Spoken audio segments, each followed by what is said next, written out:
दोस्तों हमारे DC fan के सर्किट बोर्ड में लगने वाले कनेक्टर अक्सर ख़राब हो जाते हैं। तो दोस्तों ये पावर का कनेक्टर है जो कि ख़राब हो गया है, और उसके बाद ये दूसरा 3 वायर कनेक्टर जो कि सर्किट से वाइंडिंग की तरफ जाता है, ये भी कनेक्टर ख़राब हो गया है। या ये कनेक्टर अक्सर ख़राब हो जाते हैं। या फिर हमारे सर्किट बोर्ड में लगे कनेक्टर, ये देखें ये कनेक्टर भी ख़राब हो गया है।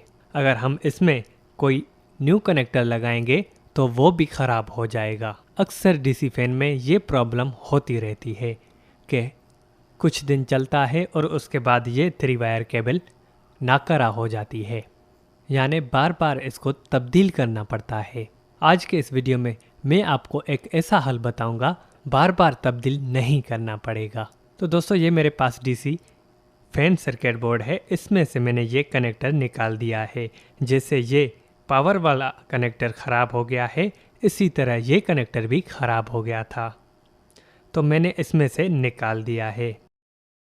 दोस्तों उसके बाद कंप्यूटर पावर सप्लाई लेकर उसमें से 3 वायर्स काट लें।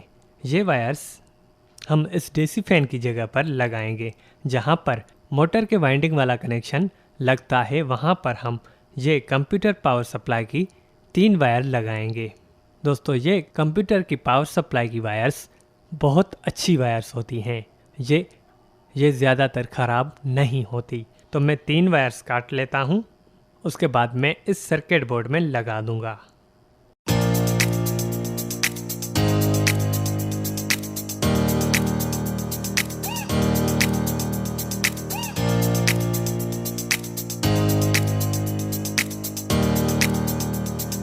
तो दोस्तों आप देख सकते हैं कि मेरे पास 2 अलग अलग किस्म के 12 वोल्ट सर्किट बोर्ड हैं। दोनों में ये बार बार प्रॉब्लम हो रही थी कि वो या तो पावर का कनेक्टर ख़राब कर देता था या फिर मोटर के वाइंडिंग वाली 3 वायर वाला कनेक्टर ख़राब हो जाता था।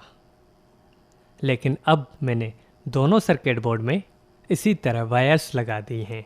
अगर आप भी इस तरह वायर्स लगा देंगे तो जब तक हमारा सर्किट बोर्ड चलता रहेगा तब तक इन कनेक्टर की प्रॉब्लम नहीं होगी।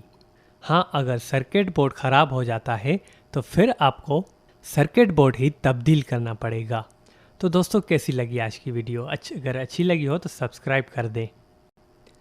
दोस्तों से गुजारिश कि मेरे YouTube चैनल टेक्निकल जोन को सब्सक्राइब कर लें और बेल के आइकन को प्रेस कर दें ताकि हर नए आने वाले वीडियो की नोटिफिकेशन आप तक पहुँचती रहे।